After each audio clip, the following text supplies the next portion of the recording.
चारों युग में चार धाम। सत्य युग में बद्रीनाथ धाम, उत्तर में तृतीय युग में रामेश्वर नाथ धाम। कहां? बोले दक्षिण में। द्वापर युग का पवित्र धाम द्वारिका नाथ धाम पश्चिम में, और कलयुग का पवित्र दिव्य अलौकिक धाम श्री क्षेत्र पुरी धाम जगन्नाथ धाम। जो बद्री स्थान का नाथ है वो बद्रीनाथ है, जो रामेश्वर स्थान का नाथ है वही रामेश्वर नाथ, जो द्वारिका स्थान का नाथ है वही द्वारिका नाथ, पर जो सारे जगत के नाथ हैं, अनाथों के नाथ हैं, वही जगन्नाथ है। और कहते हैं जगन्नाथ का भात जगत पसारे हाथ।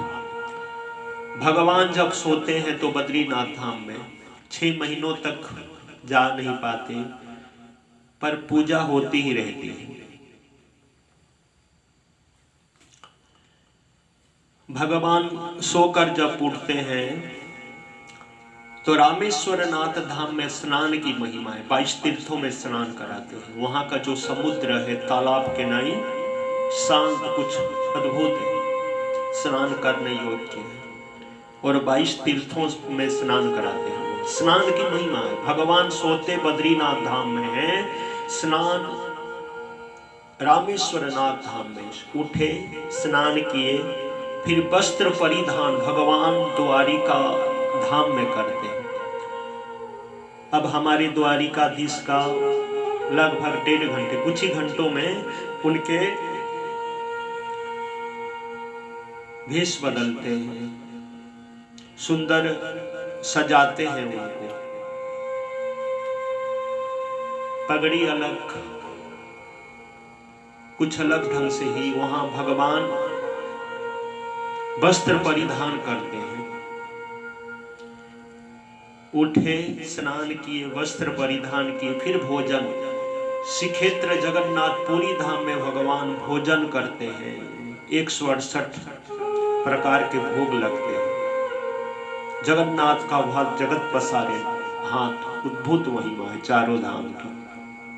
तो चारों धाम की कृपा आप पर बरसे और मनुष्य जीवन आपके सफल हो, धर्म अर्थ काम और मोक्ष का योग बने। हरिओम। मनुष्य देह मिला था, लेकिन पेट भरने में ही जिंदगी उसने बर्बाद कर दी। उस अभागे ने कभी गीता का ज्ञान सुना नहीं। मरने पर उसको यमराज के न्याय के अनुसार उसी नगर में बैल का शरीर मिला। वह बैल किसी भिखमंगे ने खरीदा। भिखमंगा उस बैल पर बैठकर गांव गांव भीख मांगता, कहीं से चना तो कहीं से मूंग, कहीं से मटर तो कहीं से चावल, कहीं से आलू तो कहीं से प्याज, कहीं से आटा तो कहीं से कुछ। 2-5 दिन गांव की भीख एकत्रित करके वो अपने कुटुंब में आता और अपना गुजारा करता। कभी कभार वो भिखमंगा व्यस्त होने से या व्यसनी होने के कारण बच्चों को बोलता कि चारा डाल दो, भूसी डाल देना बैल को। उस बैल को कभी भूसी ठीक मिलती तो कभी के एकदम कम, कभी गर्मियों में पानी से प्यासा मरता तो कभी बारिशों में भीगता रहता और जाड़ों में ठुठरता रहता।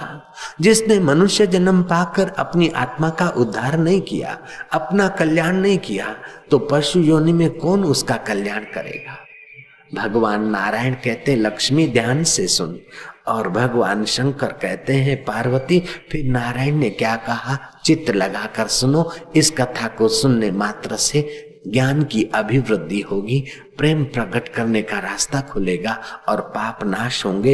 ये कथा पाप नाशक है। हे पार्वती, उस बैल पर भिखारी बैठकर भिक्षा मांगा था और ऐसा उसका सिलसिला चला कुछ वर्ष। बैल बूढ़ा हो गया। भूख प्यास और जाड़ों ने और बारिशों ने बैल को जल्दी वृद्ध बना दिया।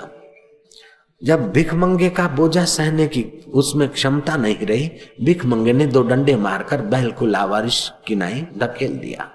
सारा संसार ऐसा है। पति, पिता, पुत्र, परिवार, जब तक एक दूसरे का स्वार्थ सिद्ध होता है तब तक ठीक है। हो गए बूढ़े पिताजी तो कोने में पड़े खांसते हुए, कौन पूछता है, कब तक पूछता है। हो गई माता या दादी एकदम बूढ़ी, अंग एकदम कमजोर हो गए, कौन पूछता है। सुर नर मुनि जन की यह रीति, स्वार्थ लागे करें सब प्रीति। वे लोग धन भागी हैं कि बूढ़े हो जाएं, रिजेक्ट हो जाएं, उसके पहले अपना सार्थक जीवन जीने की कला पाले। कुछ लोग ऐसा सोचते हैं कि हम अभी तो संसार की भट्टी में अपने पापड़ सेकते रहे, जब रिटायर हो जाएंगे, बूढ़े हो जाएंगे, पेंशन पाएंगे अर्थात निकम्मे हो जाएंगे, तब भजन करेंगे। भगवान निकम्मा नहीं कि निकम्मे लोगों को मिले, भगवान तो परम काम का है, हजार हजार काम। शास्त्र कहता है 100 काम छोड़कर टाइम से भोजन कर लेना चाहिए। हजार